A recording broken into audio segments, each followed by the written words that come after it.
వికారాబాద్ జిల్లా పరిగి మండలం కాడ్లాపూర్ గ్రామంలో ఇండస్ట్రియల్ పార్క్ ఏర్పాటు కోసం ప్రభుత్వం ప్రతిపాదించిన 1200 ఎకరాల భూసేకరణకు గ్రామస్తులు తీవ్రంగా వ్యతిరేకిస్తున్నారు. మా భూములు మేము ఇవ్వమంటూ రైతులు, మహిళలు, యువకులు కలిసి గ్రామంలో ధర్నా నిర్వహించారు. జరుగుతున్నటువంటి ఈ యొక్క నిరాదేశకు మేమందరం కూడా సంఘీభావం తెలియడానికి రావడం జరిగింది. మాది ఒకటే డిమాండ్, అందరిది ఒకటే డిమాండ్. చట్ట వ్యతిరేకంగా జారీ చేసినటువంటి నోటిఫికేషన్ను వెంటనే రద్దు చేయాలని చెప్పేసి ఈ సందర్భంగా మేము ప్రభుత్వాన్ని డిమాండ్ చేస్తున్నాం. మరి గౌరవ స్థానిక ఎమ్మెల్యే గారు కూడా దీని మీద స్పందించి ఖచ్చితంగా ప్రజల పక్షాన నిలబడి ప్రజలకు న్యాయం జరిగే విధంగా కృషి చేయాలని చెప్పేసి ఎమ్మెల్యే గారిని కూడా మేము డిమాండ్ చేస్తూ ఉన్నాం. ఎందుకంటే ఈరోజు భూమి లేకపోతే వాళ్ళ జీవనం లేదు. కాబట్టి వారికి మనం ప్రత్యామ్నాయం చూపించేటటువంటి పరిస్థితుల్లో కూడా ఈ ప్రభుత్వాలు లేవు.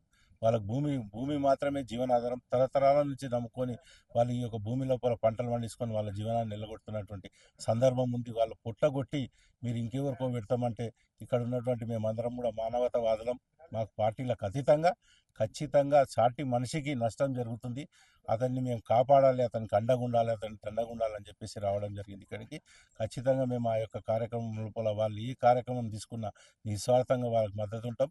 100% ఈ యొక్క నోటిఫికేషన్లు ఏవైతే రాష్ట్ర ప్రభుత్వం మరి ఈరోజు రేవంత్ రెడ్డి గారు రియల్ ఎస్టేట్ దందా గురించి చేసినటువంటి నోటిఫికేషన్ ఉందో దీన్ని వెంటనే రద్దు చేయాలని చెప్పేసి మేము డిమాండ్ చేస్తున్నాం. ఎంతకైనా సరే తెగించి పోరాడతాం. ఖచ్చితంగా ప్రజల పక్షాన ఉంటాం. భూములు పోకుండా కాపాడుకోవడం లోపల మేము 100% సఫలమవుతాం. ఎందుకంటే ఈరోజు మీరు చూస్తున్నారు ఇంతమంది పోలీసు వాళ్ళు ఉన్నారు. పరిగి లోపల ప్రజల కన్నా పోలీసు వాళ్ళు ఈరోజు ఎక్కువ ఉన్నారు. అయినా కూడా అందరిని దాటుకొని ఒకరు కూడా మెల్లగా కాలపూరుకు వస్తున్నారంటే ఈరోజు పోలీస్ వ్యవస్థకు కానీ, రాజ్యానికి కానీ, లేకపోతే ముఖ్యమంత్రికి కానీ, పోలీసు వాళ్ళకి కానీ ఎవరు కూడా భయపడతలేరు. ఎందుకు భయపడతలేరు అంటే కాలాపూర్ ప్రజలు చేస్తున్నటువంటి పోరాటం న్యాయమైంది. న్యాయం పక్షాన మనం ఉండాలి. మన సాటి వ్యక్తులకు అందరికీ కూడా నష్టం జరుగుతుంది. వారికి మనం మద్దతు తెలపాలని చెప్పేసి ఈరోజు అందరూ కూడా మీరు చూస్తున్నారు. పరిగికెళ్ళి కూడా చాలామంది కూడూరు కానీ, గండీరు కానీ, కుల్కచర్ల అన్ని మండలాలకు వెళ్ళి కూడా అంతటా కూడా పోలీసు నిర్బంధం ఉంటే కూడా వీటికి రావడం జరిగింది. ఈరోజు ఇక్కడ వచ్చి హరీష్ రావు గారు కూడా రావాల్సిందే ఉంటే ఆయనను కూడా మరి హౌస్ అరెస్ట్ చేసి నిర్బంధం చేసి ఎందుకు చేసిరంటే ఆయన ఒక పెద్ద ఫిగర్. ఆయన వీడికి రాకపోలకు వస్తే ఈ యొక్క విషయం ఇక్కడ జరుగుతున్నటువంటి అన్యాయం అంతా కూడా ప్రపంచానికి జరుగుతుందనే ఒక ఉద్దేశంతో ఆయనను కూడా రోజు అరెస్ట్ చేయడం జరిగింది. అదేవిధంగా గౌరవ మహేష్ రెడ్డి గారిని కూడా ఒక ఎమ్మెల్యే అని చూడకుండా కూడా ఆయనను అరెస్ట్ చేసి, మాజీ ఎమ్మెల్యే అని చూడకుండా అరెస్ట్ చేసి మరి వివిధ పోలీస్ స్టేషన్లకు కూడా తిప్పుతున్నారు. ఎందుకు తిప్పుతున్నారు ఇదంతా అంటే కూడా ఇక్కడ జరుగుతున్నది తప్పు. ఈ తప్పు ప్రపంచానికి తెలియవద్దు, బయటికి తెలియకూడదు. వీళ్ళకి మద్దతు ఎవరు రావద్దు. పెద్ద మనుషులను భయపెట్టిస్తే మీరు వీళ్ళందరూ కూడా భయపట్టి ఎట్టుకపోతారని చెప్పేసి వాళ్ళు ఒక రకమైనటువంటి ఆలోచన చేస్తున్నారు. కానీ ఆలోచన విరమించుకోవాలి. ఏది ఏమైనా కూడా మేము నోటిఫికేషన్ రద్దు అయ్యే వరకు ఖచ్చితంగా ఈ పోరాటాన్ని ముందుకు తీసుకెళ్తాం. రైతులుగా అంటున్నాడు కాబట్టి గవర్నమెంట్ బదలామవుతున్నది. ఆలోచన చేసి వచ్చి మాకేమన్నా ఒక సమాధానం చెప్పితే బాగుంటుంది అన్నట్లు ఆలోచన చేస్తున్నాం. కానీ ఆయన రావట్లేదంటే ఖచ్చితంగా ఈరోజు నాకు కొంచెం నమ్మకం ఉండి కూడా మా లేడీస్ కొంతమంది కొన్ని వేరే మాటలు మాట్లాడితే కూడా వద్దమ్మా తిట్టకుండి ఆయన వస్తాడు, మాట్లాడతాడు, మనసు మంచివాడు అని కూడా నాకున్న నమ్మకంతో చెప్పినా కానీ స్పందన లేదు. ఈరోజు హరీష్ రావు మద్దతు ఇవ్వడం ఇంకా మాకు వస్తున్నాడంటే ఒక చిన్న పర్మిషన్ అడిగిన మేము 2 టెంట్లు ఒక మైకు పర్మిషన్ ఇవ్వండి సార్ అంటే ఎస్పీ మేడం లేదని చెప్పింది. డిఎస్పీ కూడా ఇయ్యం పర్మిషన్ అని చెప్పారు. వచ్చేటోళ్ళని కూడా అడ్డుకొని ఈరోజు ఎక్కడదక్కడ రాష్ట్రంలో 4 మూలల ఎక్కడదక్కడ అందరినీ అరెస్ట్ చేశారంటే ఖచ్చితంగా నా భూమి మొత్తం పైన తీసుకుందామన్న ఆలోచన గవర్నమెంట్కి ఉంది. కాబట్టి వాళ్ళకు మేము ఒక్కడే చెప్తున్నాం. ఈరోజు పొద్దున్నే నుంచి ఎంతమందిని అయితే టీఆర్ఎస్, బీఆర్ఎస్ లీడర్లను అందరినీ అరెస్ట్ చేసిరో ఇంకో గంట సేపట్ల నువ్వు ఇట్లా వాళ్ళను రిలీజ్ చేయకపోతే మధ్యాహ్నం 3 గంటలకు పరిగి బస్ స్టాండ్ ముందరికి మళ్ళొస్తాం. ఆడనే చర్చ చేసుకుంటాం. ఆడికి లేవని నువ్వు ఎంతమందిని ప్రొటెక్షన్ పెట్టుకుంటావో, మనం జైల్లోకి పెట్టిస్తావో, ఏం చేస్తావో మధ్యాహ్నం 3 గంటలకల్లా 2 గంటలకల్లా ఎవరింటికి వాళ్ళని తోలియాలి. మాకు మద్దతు ఇచ్చిన వాళ్ళు నువ్వు జైల్లో వేసి మా భూమిని గుంజుకునే ప్రయత్నం చేస్తున్నావు అంటే నేను ఏమనాలి? నేను ఒక స్థానిక కాంగ్రెస్ సర్పంచ్ని కాబట్టి నా నోరు మూసుకుంటున్నా. వేరే సర్పంచ్ అంటే ఇంకో రకంగానే మాట్లాడుతుంటే ఇప్పటికి కూడా టైం ఇస్తున్నా. దయచేసి స్థానిక ఎమ్మెల్యే రామ్మోహన్ రెడ్డి సారు ఇప్పటి కూడా ఒక్కసారి స్పందించి ఈ మేము చేసే పోరాటాన్ని స్పందించకుండా నువ్వు అట్లే ఉంటే ఇంకా చాలా పరిణామాలు ఎదుర్కోవాల్సి వస్తుంది. ఏమవుతుంది? 4 లగచర్లు చేసినాం, 4 రోజులు వదులుతారు, వీళ్ళు కూడా చల్లగా అవుతారు అనుకుంటున్నావు సార్. కానీ ఈ పులేందర్ చల్లగా అయ్యే రకం కాదు. పైసలకు బెండే మనిషి కాదు.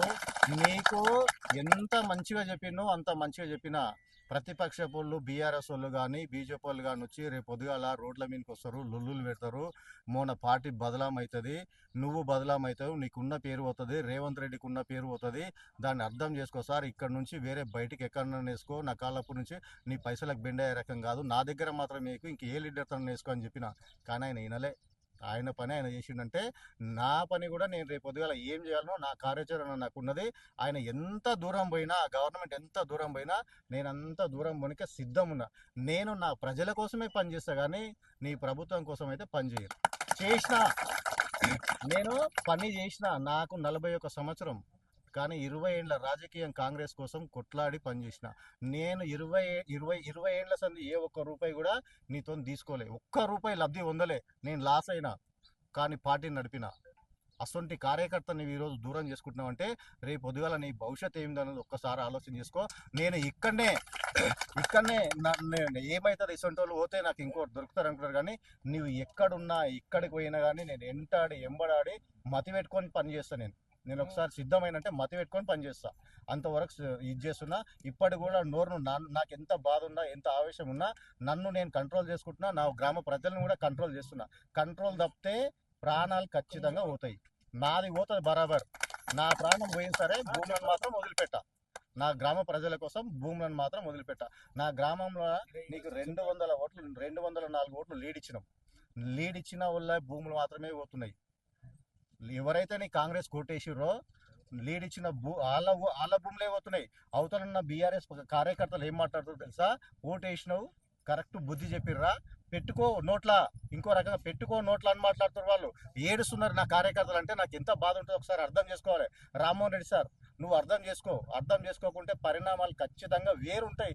నేను ఏంది అనేది నీకు ఇలువున్నతన ఎంత భయపడతానో అంత భయపడతా, ఇలువలేంతనో అంత మొండి వైఖరి కూడా వహిస్తా. నేను దేని కూడా నీ కేసులకు, నీ డామినేషన్లకు నేను భయపడే క్యారెక్టర్ కాదు, భయపడదు. అఫీషియల్ గవర్నమెంట్ జిల్లా కలెక్టర్ గెజిట్ నెంబర్ ఇవ్వడం జరిగింది. అవి ఇచ్చిన తర్వాత స్థానిక MLA Rammohan Reddy first of all నేను ఒక్కరి పర్సనల్గా కలిసిన. మా కళ్ళపూర్ రెవెన్యూ, రాపోల్ రెవెన్యూ 1197 ఎకరాల భూమి తీసుకుంటున్నారంట. వెంటనే ఇది ఉపసంహరించుకోవాలని మేము బలంగా కోరిన. స్థానిక ఎమ్మెల్యేలో ఒకరిని పోయి బలంగా ప్రజలకు తెలియకుండా ఇది బయటికి రాకుండా చేయండి నేను బలంగా కోరి వచ్చిన. తర్వాత అప్పుడు ఏం చెప్పినంటే నాకు తెలియకుండా ఈ గెజిట్ నెంబర్ వచ్చింది, ఒకసారి కనుక్కుంటా అని చెప్పి. అంటే పచ్చి అబద్ధం చెప్పిండు అనేది నాకు అర్థమైంది ఆ రోజు. తర్వాత వచ్చిన తర్వాత 4 రోజులు అయినాక చెప్తానని చెప్పలేడు. మళ్ళీ వారం రోజుల తర్వాత మా ఊళ్ళో నా గ్రామ ప్రజల్ని, రైతులను తీసుకొని పోయి మళ్ళీ అడిగినాం. నాకు తెలియదమ్మా అని చెప్పిండు. ఆ రోజు కూడా నాకు తెలియదని చెప్పిండు. తెలియదని చెప్పి వారం రోజులు కొన్ని పేపర్ స్టేట్మెంట్ ఇచ్చిండు. కాలాపూర్ రాపోల్ రెవెన్యూలో 1197 ఎకరాల భూమి గవర్నమెంట్ అఫీషియల్గా తీసుకుంటున్నాం. డెవలప్మెంట్ కోసం తీసుకొని మేము ఈ ప్రాంతాన్ని ఎంతో అభివృద్ధి చేస్తా అని మేము గవర్నమెంట్ నిర్ణయం తీసుకున్నామని చెప్పిండు. ఆ రోజు మళ్ళీ పోయి సార్ మా తాను వద్దు సార్, నిరుపేదలు ఉన్నాం అందరము, దయచేసి మా తానే కాకుండా ఎక్కడన్నా గుట్టలు చెట్లు ఉన్న భూములలో పోయి ఎక్కడన్నా గవర్నమెంట్ భూమి ఉంటే అక్కడ వేసుకోండి. ఈ కాలాపూర్లో 1 ఎకరా 2 ఎకరాలు ఉన్న భూములలో ఉన్నాము, పేద రైతులు ఉన్నారు, ఇక్కడ కాకుండా వేరే దిక్కు ట్రాన్స్ఫర్ చేసి వేసుకుని సార్ దయచేసి అని మా దానున్న పెద్ద మనుషులు కాళ్ళ మొక్కి ఇంటికి వచ్చినాం. కాలు మొక్కి, ఆడపిల్లలు మగపిల్లలు కాలు మొక్కి ఇంటికి వచ్చినాం. అప్పుడు ఏమన్నాడంటే నేను ఒకసారి పైనుంచి మాట్లాడి నేను నిర్ణయం తీసుకొని చెప్తా, అప్పటి వరకు మీరేం చేయకుండా అంటే అప్పుడు 10 రోజులు 12 రోజులు కూడా ఆయన మాట మీద రోడ్లకు పోకుండా, బయటికి నిరాహార దీక్ష చేయకుండా, ఎక్కడ ఏం చేయకుండా ఈ నా గ్రామ ప్రజలకు చెప్పుకొని అట్లాగే ఉంచినాం. అయినా స్పందన లేకుంటే కూడా మేము ఈయన చేస్తున్నాడు బరాబర్, మాకు చెప్తున్నాడు, వాళ్ళు పని చేస్తున్నారని ఒక ఆలోచనకు వచ్చి మేము కూడా నిరాహార దీక్ష తీసుకున్నాం. నిరాహార దీక్ష తీసుకుంటే ఒక్కొక్కరు స్టెప్ బై స్టెప్ మేము చేస్తున్నామని మీ మీడియాల ద్వారా ప్రజలందరూ తెలిసింది, తర్వాత నాయకులకు తెలిసింది. తర్వాత అందరూ ఒక్కొక్కరు పార్టీలకు అతీతంగా మాకు మద్దతు ఇవ్వడానికి సబితమ్మ వచ్చింది, కొండ విశ్వేశ్వర రెడ్డి వచ్చిండు, విషాదన్ మహారాజ్ సార్ వచ్చిండు. ఆయన గట్టి భరోసా ఇచ్చిపోయింది మాకు. మీరు ఎవరు ఉన్నా ఎవరు లేకున్నా నేను ఒకసారి వచ్చి ఇక్కడ విజిట్ చేసినా మీకు ఖచ్చితంగా గవర్నమెంట్ అంటే మిత్రపక్షం కానీ ప్రతిపక్షం కానీ ఎవరు వచ్చినా రాకుండా నేను మీతో కొట్లాడడానికే సర్వసిద్ధంగా ఉందని చెప్పిపోయిన తర్వాత మా తన గ్రామ ప్రజలు కొంచెం నమ్మకంతోనే ఉన్నారు. ఆ నమ్మకం వచ్చిన తర్వాత సబితమ్మ మొన్న కూడా వచ్చి గట్టిగా చెప్పిపోయింది, నేను 100% కొట్లాడతా, నేను మీకు ఒక కన్న తల్లిలాంటి దాన్ని, మీకోసం గవర్నమెంట్ నుంచి ఫైట్ చేస్తా అని కూడా ఆమె చెప్పింది. అప్పుడు కూడా ఇంకొంచెం బలం వచ్చింది.